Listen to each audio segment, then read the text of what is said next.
Hello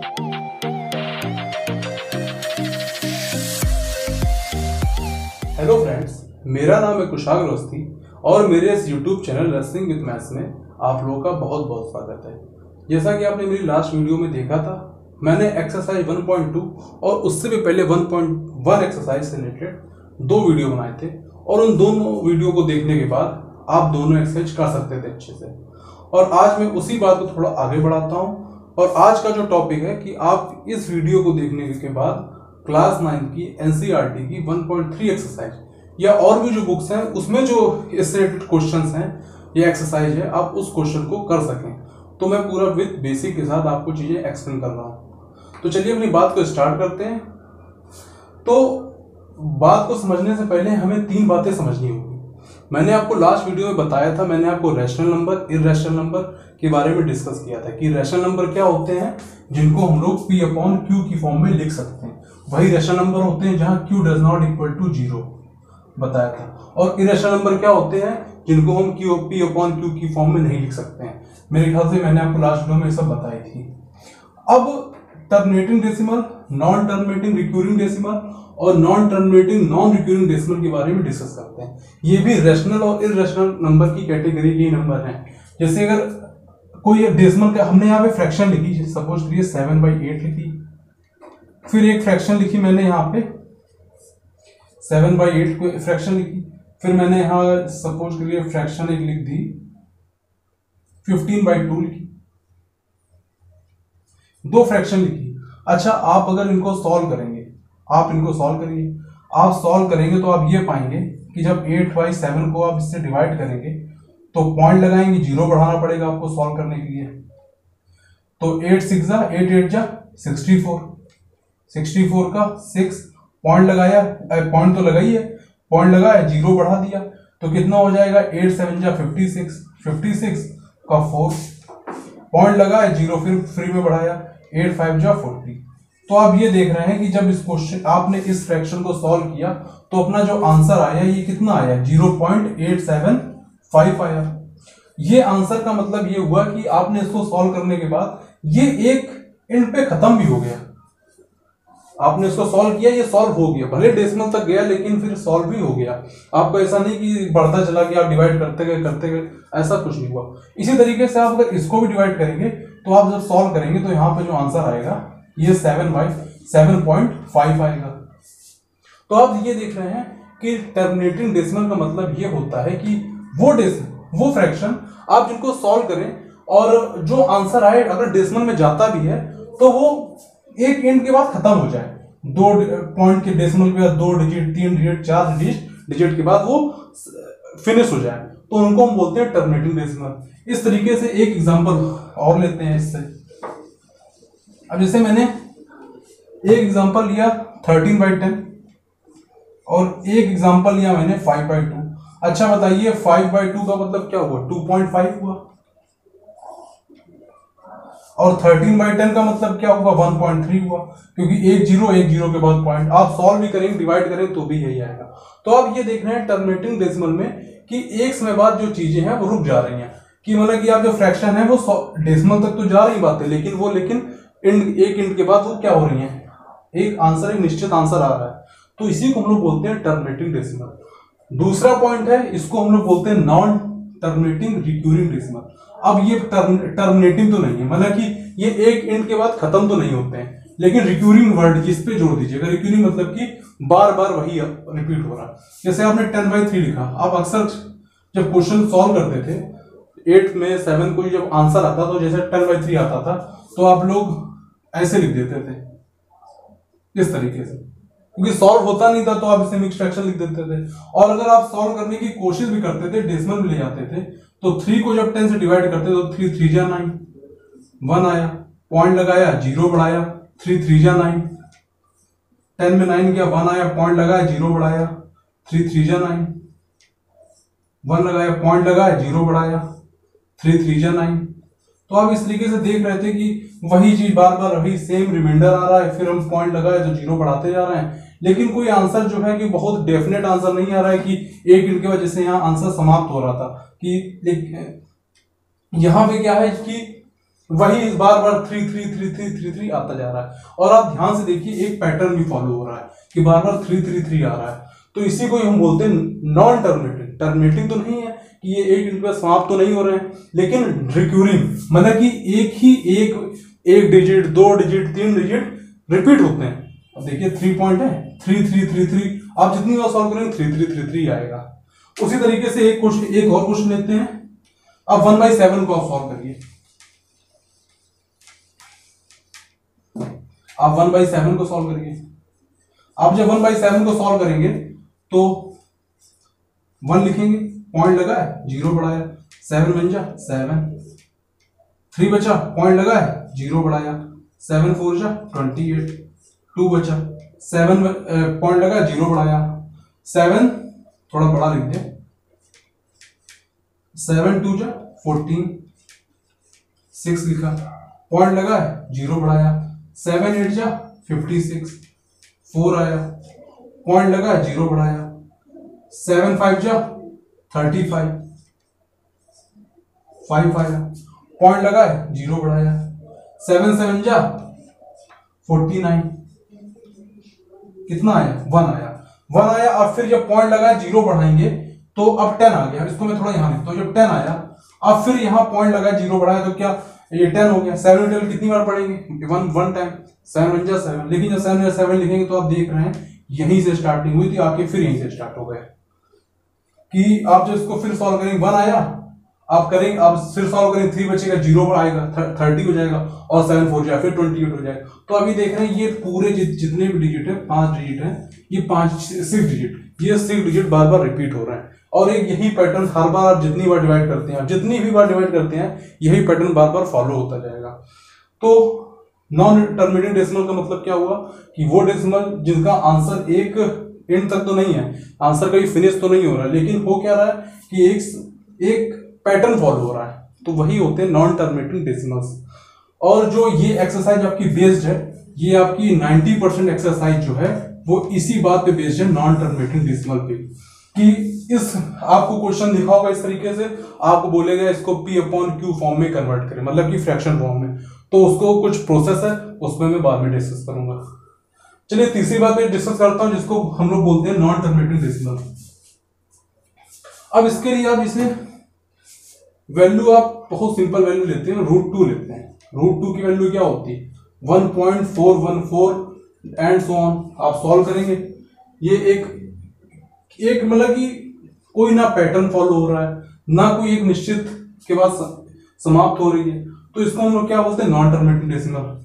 दूसरी जो बात है, पाई की वैल्यू क्या होती है, 3.14 होती है, लेकिन आप इसको और आगे बढ़ेंगे तो 159 ऐसे 159 ऐसे आती जाएगी, और आप कितनी भी सॉल्व करते हैं कोई इसका कोई निश्चित आंसर नहीं आएगा, तो इसी को हम लोग बोलते हैं नॉन टर्मिनेटिंग। आप √3 लीजिए, 1.732, आगे सॉल्व करते जाइए। आप इसी तरीके से कोई वैल्यू आप ले लीजिए, मान लीजिए √37 ले लीजिए, तो इसको सॉल्व करेंगे, सॉल्व ही नहीं होगा ये, मतलब कि डेसिमल में इसका आंसर ऐसे समझिए, अगर यहाँ 6 होता तो एक घड़ी आंसर 6 आ जाता, वो तो फिर यहाँ इसका हिस्सा ही ना होता। लेकिन अगर 37 लिखा है यहाँ पे, तो जो इसका आंसर आएगा वो 6 पॉइंट समथिंग 0 पॉइंट कुछ 6 से एबव आएगा, और 7 से कम आएगा, उससे मेरा लेना देना नहीं। मैं कहने मतलब ये है कि ये जो नंबर है अंडर रूट वाले, ये जैसे √37 मतलब जिनका स्क्वायर रूट नहीं निकाला जा सकता, उनको हम लोग क्या बोलते हैं, non terminating non recurring decimal, वो इस कैटेगरी में आते हैं। इसी के साथ आप जैसे नंबर लीजिए 0.101000100001, अब देखिए कोई पैटर्न नहीं फॉलो हो रहा है। ये नहीं पैटर्न है कि ये 10 है फिर यहाँ 2 0 फिर यहाँ 3 0, ये कोई पैटर्न नहीं, एक सेम पैटर्न फॉलो होना चाहिए, वही कहलाते हैं non terminating decimal, non terminating recurring decimal. Non terminating non recurring decimal में क्या होता है, कोई पैटर्न फॉलो नहीं होता है, एक इंट के बाद इसका कोई आंसर भी डेफिनेट नहीं आता है, तो इनको हम लोग बोलते हैं नॉन टर्मिनेटिंग डेसिमल। और ये याद रखिए कि ये जो पार्ट है टर्मिनेटिंग डेसिमल ये वाला, और ये नॉन टर्मिनेटिंग डेसिमल, इन्हीं को हम लोग बोलते हैं रैशनल नंबर। क्या बोलते हैं, रैशनल नंबर, इनको हम लोग बोलते हैं रैशनल नंबर। ये वाला हिस्सा टर्मिनेटिंग डेसिमल और नॉन टर्मिनेटिंग रिक्यूरिंग डेसिमल, इन दोनों को हम लोग क्या बोलते हैं, मैं थोड़ा इससे लिखता हूँ, थोड़ा कम चल रहा है ये, इन दोनों को हम लोग बोलते हैं रैशनल नंबर। और जो ये वाला पार्ट है non terminating non recurring decimal, इनको हम लोग बोलते हैं इररेशनल नंबर। ये किसके अंतर्गत आते हैं, किसके, इसको बोलते हैं हम लोग इररेशनल नंबर।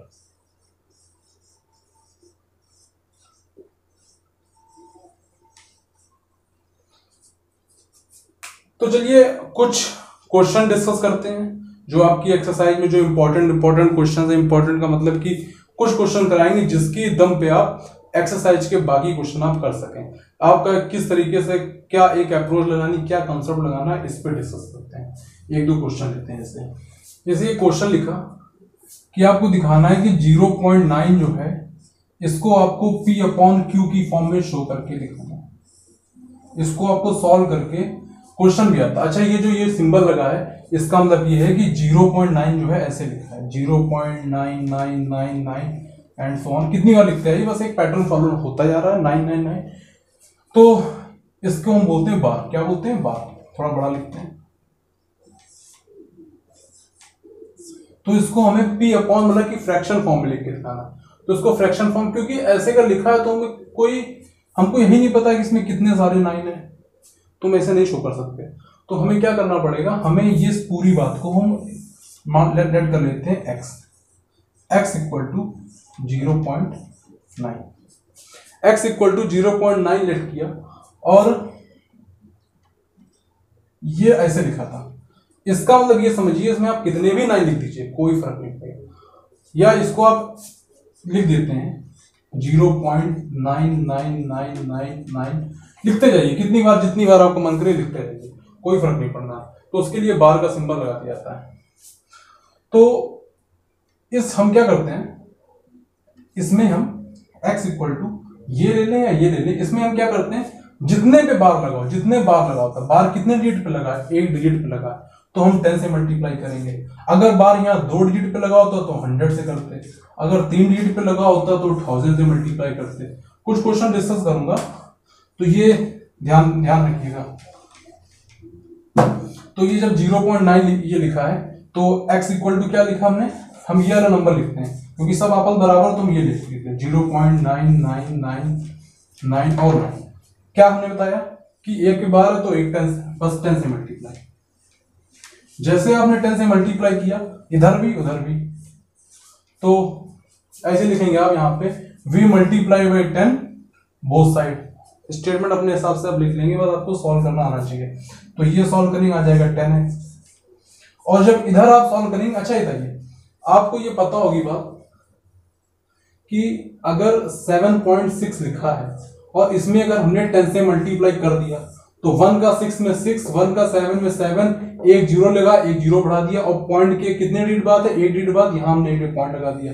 तो आपने ये देखा कि इसे हमने एक 10 से मल्टीप्लाई किया तो पॉइंट जो था वो एक डिजिट इधर खिसक गया। देखिए पहले यहाँ 7 और 6 के बीच में था, 10 से मल्टीप्लाई करने के बाद पॉइंट आगे आ गया। तो ध्यान रखिएगा अगर इसमें आप मल्टीप्लाई करें, इसमें बहुत सारे 9 है, तो जैसे 10 से मल्टीप्लाई होगा क्या एक 9 इधर शिफ्ट नहीं हो जाएगा, क्या कुछ इस तरीके 9.999, ये इतने 9 है, आप कितने मानो लिखते जाइए, कोई इसमें हो रहे हैं। फिर एक्सपेंडेड फॉर्म लिख देते हैं इसको थोड़ा, ये लिखा है 10x इक्वल टू 9.9 प्लस 0.99999 ऐसे लिखते हैं, कोई फर्क नहीं पड़ता है। और ध्यान से देखिए जरा, ये जो वैल्यू है ये वाली, मैं दूसरे मार्कर से इसको शो करता हूं, ये वाली जो वैल्यू है ये वाली, क्या ये वैल्यू x के बराबर नहीं है? देखिए x के बराबर है क्या, बिल्कुल है। तो यहां पे हम क्या, इसको सही करें थोड़ा, 10x इक्वल टू 9, और इसकी जगह क्या लिख सकते हैं हम लोग, x लिख सकते हैं, बिल्कुल लिख सकते हैं। अब मैं थोड़ा इधर लिखता हूं,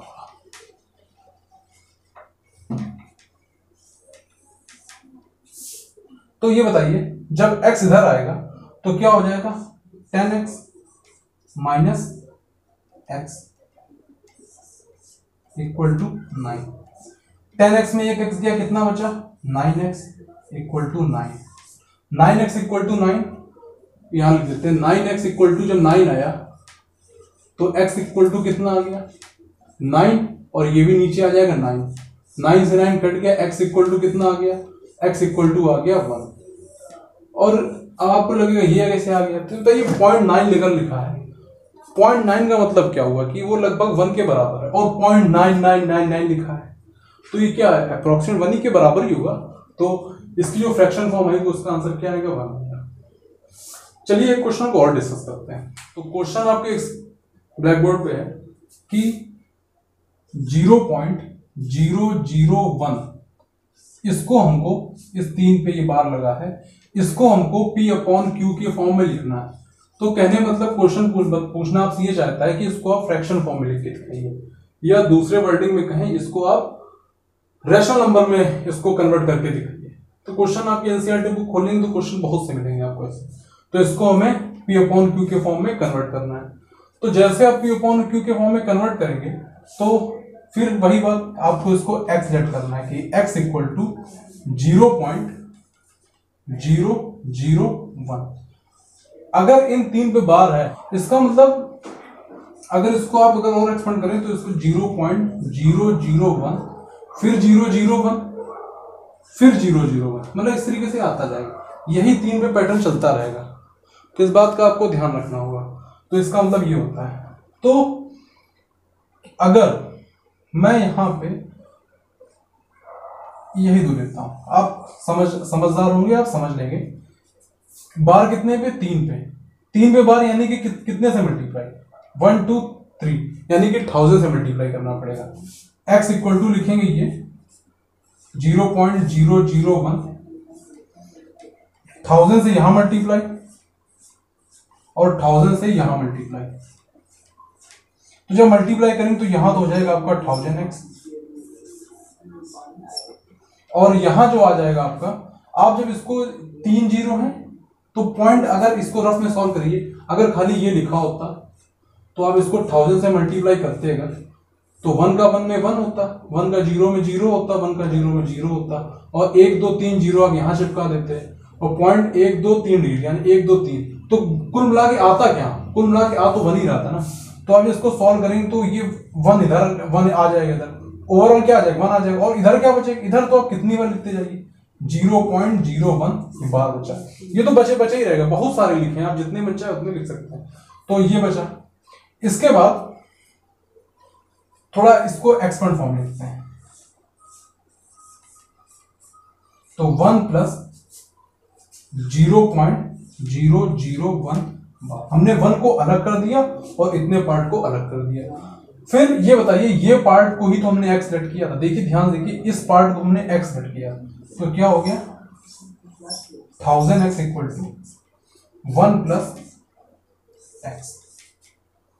फिर ये जब इधर आएगा तो ये x है प्लस का, तो जब ये इधर आएगा तो कितना बचेगा 99x इक्वल टू, सॉरी 99, फिर से लिख देते हैं इसको 999, 999 x इक्वल टू कितना बचेगा 1 बचेगा।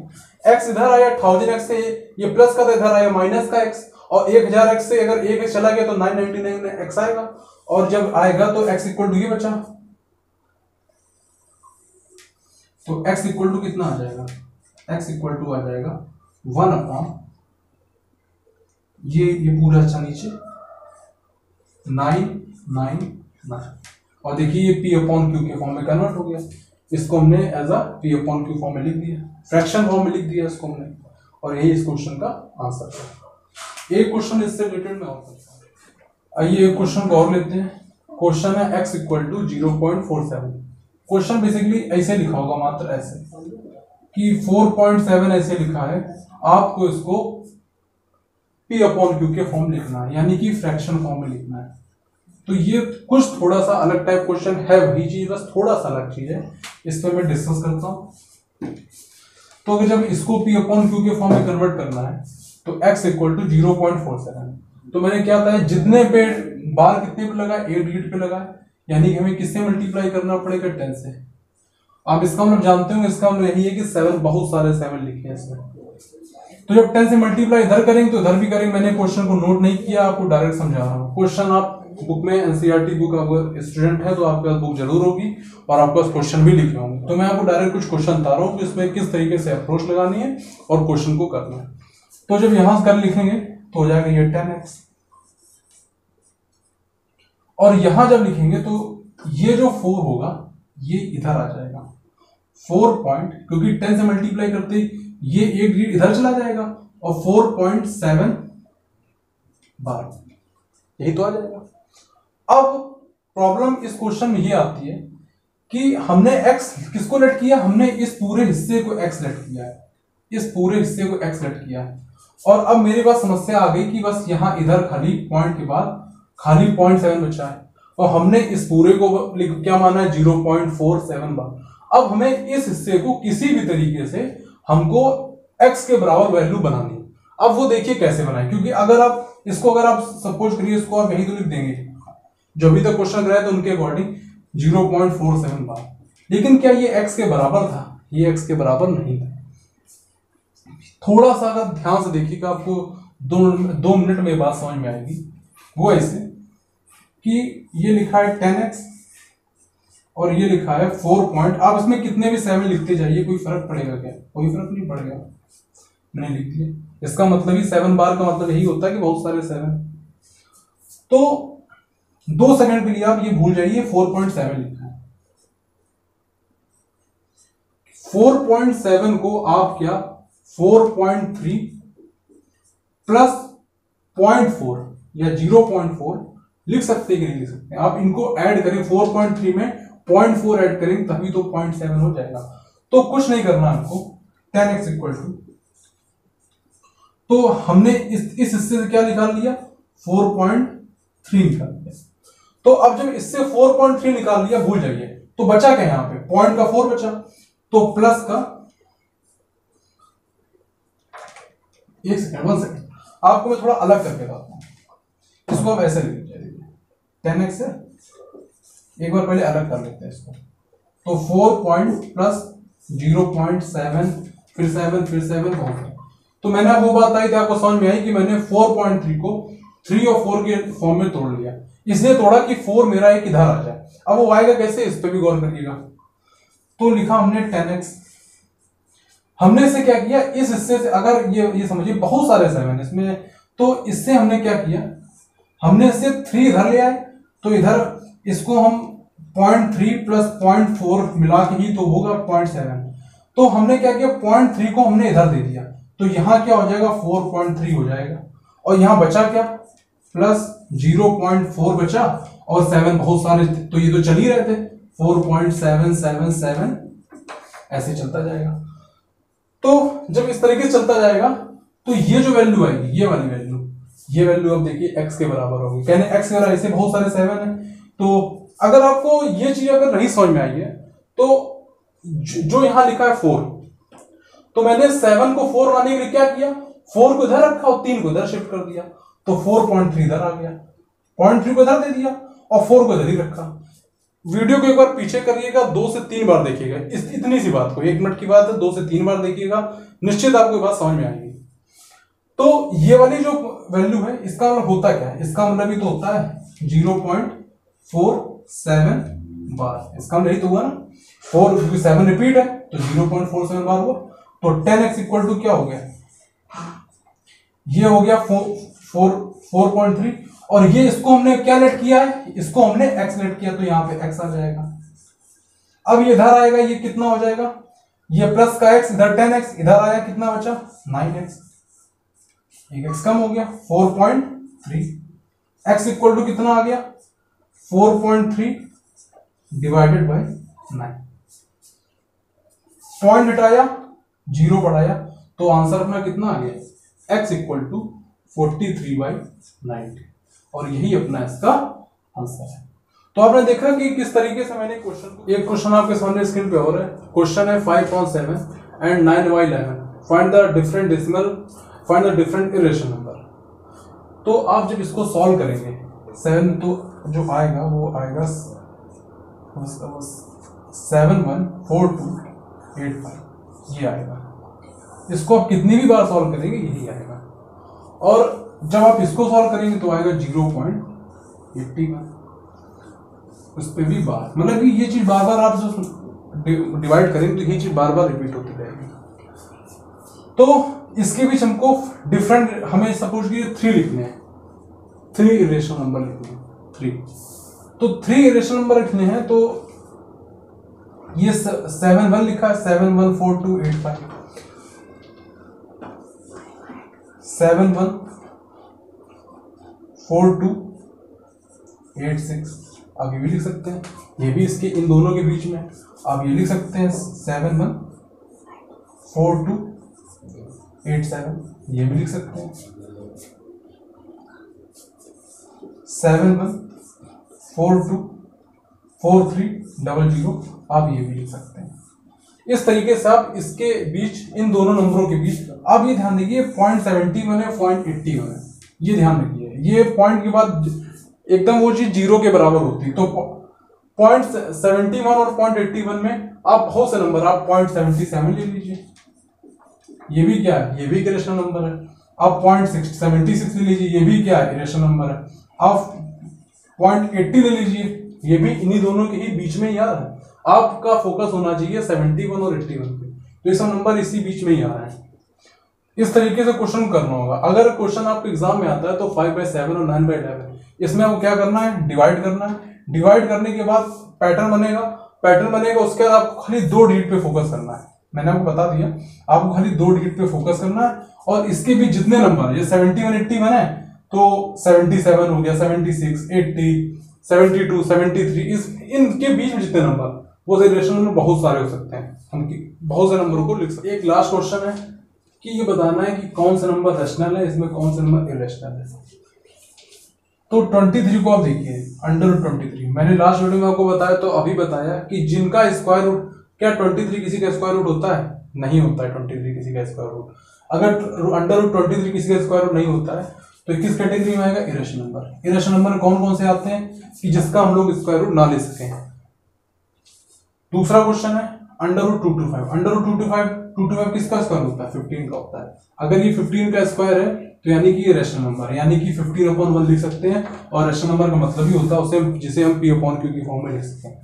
0.3333 अगर ऐसे लिखा है तो इसका मतलब क्या हुआ? 0.3। और इसको मैंने आपको फर्स्ट क्वेश्चन ही बताया था कि इसको मैंने किस तरीके से P/Q की फॉर्म में लिख के दिखाया भी था आपको। तो P/Q की फॉर्म लिख सकते हैं, तो किसमें होगा? ये रैशनल नंबर। एक ये क्वेश्चन है, ये क्या है? 1.1000 लिखा है, तो ये जो है ना कोई पैटर्न है, ना कुछ फॉलो नहीं हो रहा, ना कोई एंड हो रहा है, ये और भी चलता चला जा रहा है। तो ये जो है, ये क्या है? ये इरेशनल नंबर है। तो ध्यान रखिए, रैशनल नंबर में टर्मिनेटिंग डेसिमल और नॉन टर्मिनेटिंग रिक्यूरिंग डेसिमल, और इरेशनल नंबर में non terminating non recurring decimal आते हैं। टर्मिनेटिंग डेसिमल वो होते हैं जो एक आप डिवाइड करेंगे, एक डेसिमल तक जाएंगे लेकिन समाप्त हो जाएंगे, सॉल्व हो जाएंगे, क्लियर वैल्यू आ जाएगी। नॉन टर्मिनेटिंग रिक्यूरिंग डेसिमल वो होते हैं कि आप सॉल्व करते जाएंगे, लेकिन सॉल्व तो नहीं होंगे, लेकिन एक पैटर्न फॉलो होगा, जैसे 3333, उनको बोलते हैं नॉन टर्मिनेटिंग रिक्यूरिंग या नॉन टर्मिनेटिंग बट रिक्यूरिंग। और तीसरी जो बात है वो होने था non terminating non recurring decimal, वो नंबर जो ना तो उनमें कोई सॉल्व होने में कोई सॉल्व हो रहा है कि आपने सॉल्व किया आंसर आ गया, ना ऐसा हो रहा है, ना ही उसमें कोई पैटर्न इसकी तरह फॉलो हो रहा है, तो उनको बोलते हैं हम लोग non terminating non recurring decimal. तो आप इतनी वीडियो देखने के बाद मेरे ख्याल से आप लगभग अपनी एक्सरसाइज के सारे क्वेश्चन कर सकेंगे। कोई भी क्वेश्चन आपको प्रॉब्लम होगी तो आप मेरे व्हाट्सएप ग्रुप में जुड़ जाइए या कमेंट में हमसे पूछिए। तो स्टूडेंट, अगर वीडियो आपको अच्छा लगे तो प्लीज लाइक करिएगा, सब्सक्राइब करिएगा और नोटिफिकेशन बेल को भी ऑन कर दीजिए, जिससे मेरी आने वाली वीडियो का नोटिफिकेशन आप तक आ जाए। थैंक्स।